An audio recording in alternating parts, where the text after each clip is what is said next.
Good morning and Happy New Year to everyone.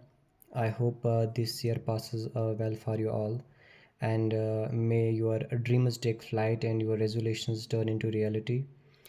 As we know, in previous lectures, we were studying the hypersensitivity series, and we have covered type 1 and type 2 hypersensitivity reactions. In type 1, we observed how an allergic reaction starts after coming into contact with an allergen, and in type 2 we read about how cytotoxic cells release chemicals to induce inflammation. In today's lecture we will learn about type 3 hypersensitivity reaction or immune complex mediated hypersensitivity reaction. So let's get started then. Type three reaction के अंदर जो है हम देखेंगे कि जब एक body के अंदर कोई एंटीजन एंटर हो जाता है, कोई एलर्जन एंटर हो जाता है, जैसे कि यहाँ पे मैंने एंटीजन्स बनाए। तो जब ये हमारी बॉडी के अंदर एंटर हो जाते हैं तो हमारे बॉडी से जो है एंटीबॉडीज़ प्रोड्यूस हो जाते हैं। इम्यून सिस्टम जो है वो एंटीबॉडीज़ को प्रोड्यूस कर लेता है। तो जैसे एंटीबॉडीज़ प्रोड्यूस हो जाते हैं, अब इनका काम होता है टैगिंग का। जैसे ही इनको टैग करते हैं तो ये इस तरह से यहाँ पे स्ट्रक्चर में इस तरह का एक कम्प्लेक्स बनाते हैं। तो यहाँ पे हमने देखा ये एंटीजन थे, ये एंटीबॉडीज़ है, तो जो जब दोनों जो है मिल जाते हैं कम्प्लेक्स बनाते हैं, जिस कम्प्लेक्स को हम एंटीजन एंटीबॉडी कम्प्लेक्स बोलते हैं। अब ये जो कम्प्लेक्स है, चूँकि इस कम्प्लेक्स को बॉडी से बाहर भी निकालना है हमें, तो बॉडी से बाहर निकालने का काम जो है हमारा ब्लड कर लेता है। तो ब्लड सर्कुलेशन की हेल्प से हम इसको क्या करते हैं, हम इन एंटीजन एंटीबॉडीज़ को जो है वो रिमूव कर लेते हैं फिल्ट्रेशन की हेल्प से। लेकिन कभी कभार क्या होता है, कभी कभार ये जो कॉम्प्लेक्स होता है इनको बाहर निकालने का काम हमारे फैगोसिटिक सेल्स भी करते हैं। फैगोसाइटिक सेल जैसे मैक्रोफाज है, न्यूट्रोफिल सेल्स है, तो वो सेल्स भी क्या करते हैं, वो सेल्स भी इस कॉम्प्लेक्स को रिमूव करते हैं, बाहर निकालने में हमारी हेल्प करते हैं।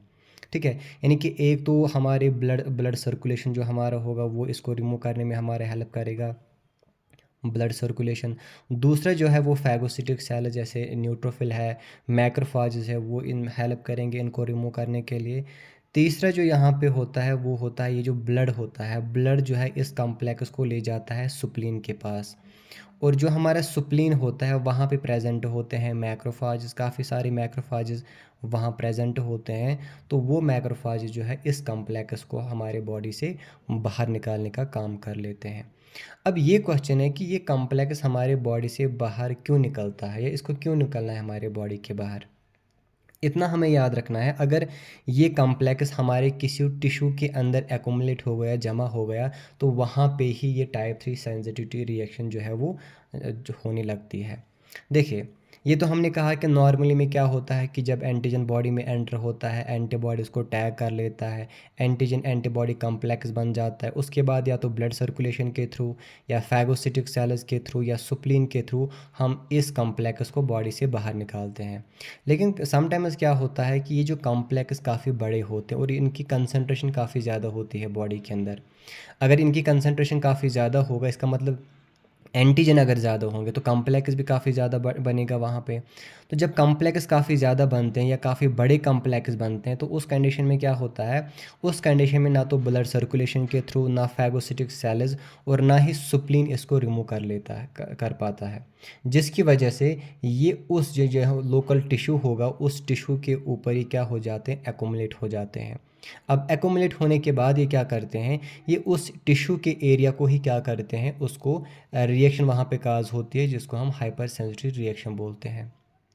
किस तरह से रिएक्शन काज हो सकता है वहाँ पे, देखिए सिंपली यहाँ पे हमने लिखा है कि ये एक हमारा टिश्यू है, इस ब्लैक लाइनिंग में हमने बनाया कोई टिश्यू हमारा है। तो जैसे ही हमारी बॉडी में ये एंटीजन आ जाता है, ऊपर से एंटीबॉडी इनको टैग कर लेते हैं और यहाँ पे जो है कम्प्लेक्स बन जाते हैं। अब अगर ये कम्प्लेक्स यहाँ से बाहर नहीं निकलेंगे, ठीक है, तो क्या हो सकता है, देखिए क्या हो सकता है। जब ये कॉम्प्लेक्स बाहर नहीं निकलेंगे तो हमारे बॉडी से जो फैगोसिटिक सेल्स है, जैसे न्यूट्रोफिल सेल है, तो ये न्यूट्रोफिल सेल है। अब ये न्यूट्रोफिल सेल आके क्या करेगा, ये इन एंटीबॉडीज़ के ऊपर जो है हमें पता है टैग कर लेता है इनके एप्सी पोर्शन पे। लेकिन जैसे ही न्यूट्रोफिल यहाँ पे आ जाता है, न्यूट्रोफिल का काम होता है फैगोसाइटोसिस का, यानी कि एनगल्फ करना, खा लेना। लेकिन न्यूट्रोफिल जैसे ही यहाँ पहुँचता है, ये क्या देखता है कि ये कॉम्प्लेक्स काफ़ी बड़ा है और न्यूट्रोफिल जो है इनको एनगल्फ नहीं कर पाएगा। अभी तक हमने देखा खाली साइटोटॉक्सिक सेल अपने केमिकल को रिलीज़ कर लेते हैं, जबकि न्यूट्रोफिल केमिकल को रिलीज़ नहीं करता है। न्यूट्रोफिल का क्या काम होता है, वो खाली हाँ, एनगल्फिंग का काम करता है, यानी कि फैगोसिटिक्स का यहाँ पे काम कर लेता है। रीज़न इसका ये होता है क्योंकि इसके अंदर जो है ग्रैन्युलस प्रेजेंट होते हैं न्यूट्रोफिल के अंदर, जैसे माइलोपोरोक्सीडेसिस होते हैं जो कि होते हैं ऑक्सीजन फ्री रेडिकल्स। ये काफ़ी टॉक्सिक होते हैं, यानी ये रेडिकल्स काफ़ी ज़्यादा टॉक्सिक होते हैं, इसलिए न्यूट्रोफिल इन केमिकल्स को बाहर रिलीज़ नहीं कर लेता है। लेकिन यहाँ पे इसके पास कोई ऑप्शन नहीं है, क्योंकि कॉम्प्लेक्स काफ़ी बड़ा है और यहाँ पे न्यूट्रोफिल सेल को इसको तो रिमूव कर लेना है। तो यहाँ पे न्यूट्रोफिल सेल का क्या काम होता है, ये ब्रेक डाउन होकर अपने अंदर जो ऑक्सीजन फ्री रेडिकल्स होते हैं, केमिकल्स होते हैं, उनको ये रिलीज़ कर लेता है और वो केमिकल्स आके जो है इस कॉम्प्लेक्स के ऊपर पड़ जाते हैं। लेकिन ये केमिकल्स कॉम्प्लेक्स के साथ साथ जो लोकल टिश्यू है इसके ऊपर भी पड़ जाते हैं, जिसकी वजह से क्या होता है, जो हमारा लोकल टिश्यू वहाँ पे होता है वो डैमेज हो जाता है, वहाँ पे रिएक्शन होना स्टार्ट हो जाता है। अब ये कॉम्प्लेक्स कहाँ पे बन जाता है? ज़्यादातर ये कॉम्प्लेक्स वहाँ पे बनता है जहाँ पे ब्लड जो है या प्लाज्मा ब्लड या प्लाज्मा जहाँ पे फिल्ट्रेट हो जाता हो, वहाँ पे जो है ज़्यादातर हम देखते हैं कॉम्प्लेक्स फॉर्म बन जाता है। जैसे हमारे किडनीज़ के अंदर, ठीक है, ग्लोमेरुलर एपरेटस के अंदर जो है वहाँ पे ये कॉम्प्लेक्स ज़्यादातर एक्युमुलेट होने लगते हैं। या हमारे साइनोवियल जो टिश्यू रहता है, साइनोवियल मेम्ब्रेन जो रहता है जो कि जॉइंट्स के आसपास होता है, या ये वहाँ पे आके एक्युमुलेट हो जाता है, जो चाहे किडनी हो चाहे जॉइंट्स हो, यहाँ पे एक्युमुलेट हो जाते हैं और वहाँ पे ही पेशेंट को क्या होने लगता है, पेन स्टार्ट होने लगता है, वहाँ पे रिएक्शन जो है वो स्टार्ट होने लगती है। तो यही सब कुछ जो है इस नोट के अंदर हमने लिखा है। फर्स्ट पॉइंट में हमने यही लिखा है कि किस तरह से एक एंटीजन बॉडी में एंटर हो जाता है और किस तरह से यहाँ पे हमारी बॉडी एंटीबॉडीज़ को प्रोड्यूस कर ले तो एक कॉम्प्लेक्स बनता है और उस कॉम्प्लेक्स को बॉडी से बाहर निकालने का काम ब्लड सर्कुलेशन करता है। लेकिन सम टाइम्स इसका काम फैगोसाइटिक सेल्स भी कर लेते हैं और कभी कभार जो हमारा सुप्लिन है वो इनको रिमूव करने का काम करता है, क्योंकि सुप्लिन के अंदर काफ़ी सारे मैक्रोफाजेस प्रेजेंट रहते हैं। लेकिन सम टाइम्स ये काफ़ी ज़्यादा अमाउंट के अंदर प्रेजेंट रहते हैं, तो ये हमारे बॉडी से प्रॉपरली रिमूव नहीं हो पाते हैं और जिस एरिया में ये प्रेजेंट होते हैं वहाँ पे डिपॉजिट हो जाते हैं, जिसकी वजह से वो जो लोकल टिश्यू होता है वो वहाँ पे डैमेज हो जाता है, जिसकी वजह से टाइप 3 रिएक्शन जो है वो स्टार्ट हो जाता है। तो इसी तरह से यहाँ पे भी हमने लिखा जैसे कहाँ कहाँ पे ग्लोमेरुलर मेम्ब्रेन है, साइनोवियल मेम्ब्रेन है जो कि जॉइंट्स के पास रहता है, और ये कुछ ऐसी एरिया है जहाँ पे पेशेंट को काफ़ी ज़्यादा फिर पेन होने लगती है। ठीक है, तो वहाँ पे जो है इन्फ्लेमेशन होने फिर लगता है। इसमें अगर हम एग्जांपल देखेंगे तो दो इसके मेजर फार्म्स इसमें हम देखते हैं, एक है लोकलाइज्ड रिएक्शन और एक है सिस्टमिक रिएक्शन। लोकलाइज्ड रिएक्शन के अंदर हम आर्थस रिएक्शन देखते हैं, इसको डॉक्टर आर्थस ने दिया था इसलिए इसको हम आर्थस रिएक्शन बोलते हैं।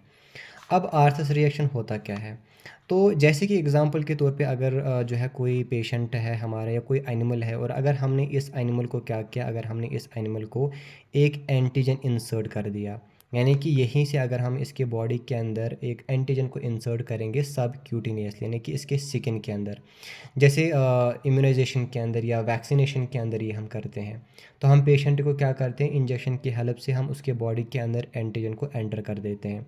तो जैसी स्किन के अंदर ये एंटीजन आ जाता है तो हमारे बॉडी से एंटीबॉडीज़ प्रोड्यूस हो जाते हैं और उस एरिया में जहाँ पे हमने इसको इंजेक्ट किया है उस एरिया में काफ़ी सारे एंटीबॉडीज़ आ जाते हैं और इसके साथ वो बाइंड करते हैं, कॉम्प्लेक्स बनाते हैं। उसके बाद वो कॉम्प्लेक्स जो है चूँकि सम टाइम्स काफ़ी बड़ा वहाँ पे कॉम्प्लेक्स बन जाता है।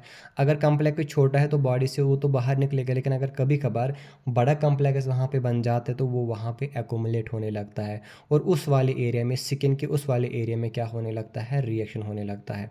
इसी को हम आर्थस रिएक्शन बोलते हैं। इसी तरह से सिस्टमिक रिएक्शन, यानी कि जिसमें हमारी बॉडी इन्वॉल्व हो जाती है, पूरी बॉडी। यहाँ पे हमने देखा एक लोकल एरिया जहाँ पे इंजेक्शन हमने किया था वहीं पे जो है ये रिएक्शन स्टार्ट हो जाती है, लेकिन सिस्टमिक रिएक्शन में हमारी बॉडी इन्वॉल्व हो जाती है। इसमें एग्जांपल है सीरम सिकनेस।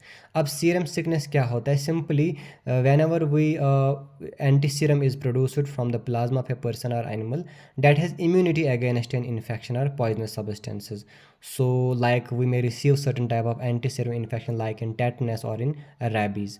तो सिंपली अगर हम इसको समझेंगे कि तो क्या होता है, जैसे कि एक इंसान को जो है किसी डॉग ने बाइट कर लिया, ठीक है? तो किसी डॉग ने इस इंसान को बाइट कर लिया, बाइट करने के बाद हमें पता है कि इसमें चांसेस है रैबीज़ वायरस हो सकता है इस डॉग के बाइट में, सलाइवा के अंदर, तो ये रैबीज़ वायरस इस पर्सन के बॉडी में जा सकता है।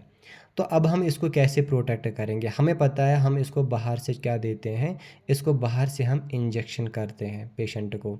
लेकिन ये जो इंजेक्शन होते हैं, इन इंजेक्शन में होता है सीरम, क्योंकि हमें पता है सीरम के अंदर ही प्रेज़ेंट होते हैं एंटीबॉडीज़, ठीक है? ये जो सीरम होता है इसके अंदर प्रेज़ेंट होते हैं एंटीबॉडी, लेकिन ये वो एंटीबॉडीज़ होते हैं जो रैबीज़ वायरस के अगेंस्ट काम करेंगे। तो जब हम पेशेंट को इंजेक्शन कर लेते हैं, ये सीरम इसको हम एंटर कर लेते हैं बॉडी के अंदर, तो ये एंटीबॉडी इसके बॉडी के अंदर जाके इस वायरस के अगेंस्ट क्या करते हैं, रिएक्ट करते हैं, यहाँ पे कॉम्प्लेक्स बनाते हैं। और या कोई भी पॉइजनस सब्सटेंस हो, तो जब ये जैसे कि रैबीज़ हो या टेटनस के अंदर हम क्या करते हैं, उसमें भी हम यही सेम काम करते हैं कि उसमें भी हम एंटीबॉडीज़ को जो है वो इंजेक्ट फॉर्म के अंदर पेशेंट को देते हैं। तो अगर हम जैसे ही पेशेंट को ये देते हैं, कि हर टाइम पे नहीं होता है, लेकिन सम टाइम्स क्या होता है, सम टाइम्स वहाँ पे एंटीजन एंटीबॉडी रिएक्ट करते हैं, कम्प्लेक्स बनाते हैं जो कि काफ़ी बड़े होते हैं, और काफ़ी बड़े होते हैं, वो बॉडी से बाहर नहीं निकलते हैं। सो उस टाइम पे क्या होता है, जब वो बॉडी से बाहर नहीं निकलते, तो हमारा इम्यून सिस्टम शायद ये समझता है कि ये एक फॉरेन पार्टिकल है, यानी ये कॉम्प्लेक्स जो है वो फॉरेन पार्टिकल हो सकता है, जिसकी वजह से हमारा इम्यून सिस्टम ही क्या करता है, एक ऑटो इम्यून डिसऑर्डर यहाँ पे काज करता है। हमारा इम्यून सिस्टम ही क्या करता है, वो इन कॉम्प्लेक्स के अगेंस्ट काम करता है, इनके अगेंस्ट काम करके इनको डिस्ट्रॉय करता है। डिस्ट्रॉय करने के बाद जहाँ पे ये डिस्ट्रॉय होते हैं, वहाँ पे सिम्टम शो हो जाते हैं जिस एरिया में, जैसे स्किन रैश का हो जाना, जॉइंट पेन हो जाना, या जॉइंट स्टिफनेस हो जाना, या फीवर चढ़ जाना, ठीक है? तो यही मेन एग्जांपल हम पढ़ते हैं इस टाइप 3 के अंदर। एक था लोकलाइज्ड रिएक्शन जिसमें आर्थस रिएक्शन हम पढ़ते हैं, और एक है सीरम सिकनेस जिसमें हम पेशेंट को सीरम देते हैं या एंटीबॉडीज़ देते हैं।